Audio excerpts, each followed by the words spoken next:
మొదటి సమూయేలు 5వ అధ్యాయం. ఫిలిష్తీయులు దేవుని మందసమును పట్టుకొని ఎబెనేజరు నుండి అస్తోతుకు తీసుకొని వచ్చి దాగోను గుడిలో దాగోను ఎదుట దాన్ని ఉంచిరి.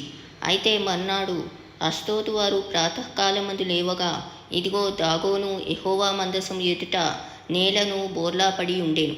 కనుక వారు దాగోను లేవనెత్తి వాని స్థానమందు మరలా ఉంచిరి. ఆ మర్నాడు వారు ఉదయముననే లేవగా, దాగోను యెహోవా మందసం ఎదుట నేలను బోర్లాబడి ఉండెను. దాగోను యొక్క తలయు 2 అరచేతులను తెగవేయబడి గడప దగ్గర పడి ఉండెను. వాని మొండెం మాత్రము వానికి మిగిలి ఉండెను.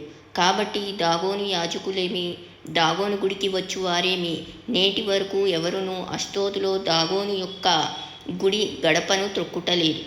యెహోవా హస్తము అస్తోతు వారి మీద భారంగా ఉండెను.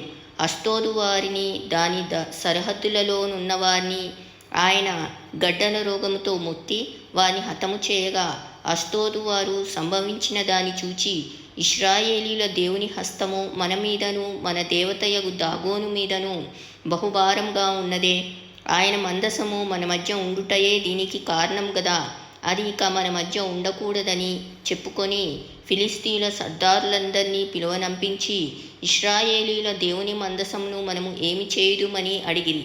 అందుకు వారు, ఇశ్రాయేలీయుల దేవుని మందసమును ఇక్కడి నుండి గాతు పట్టణమునకు పంపుడని చెప్పగా, జనులు ఇశ్రాయేలీయుల దేవుని మందసమును అక్కడి నుండి గాతునకు మోసుకొని పోయిరి.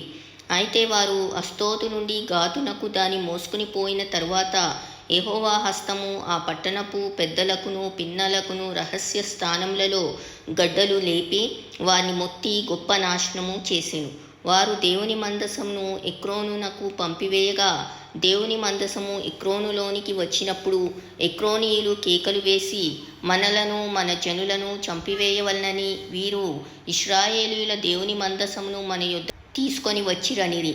కాగా జనులు ఫిలిష్తీయుల సర్దారులనందరినీ పిలువనంపించి, ఇశ్రాయేలీయుల దేవుని మందసము మనలను మన జనులను చంపకుండునట్లు స్వస్థానమునకు దాని పంపించుడనిరి. దేవుని హస్తము అక్కడ బహుభారంగా ఉండెను గనుక మరణభయము ఆ పట్టణస్థులందరినీ పట్టి ఉండెను. చావక మిగిలియున్న వారు గడ్డల రోగము చేత మొత్తబడిరి. ఆ పట్టణస్థుల కేకలు ఆకాశం వరకు వినబడెను.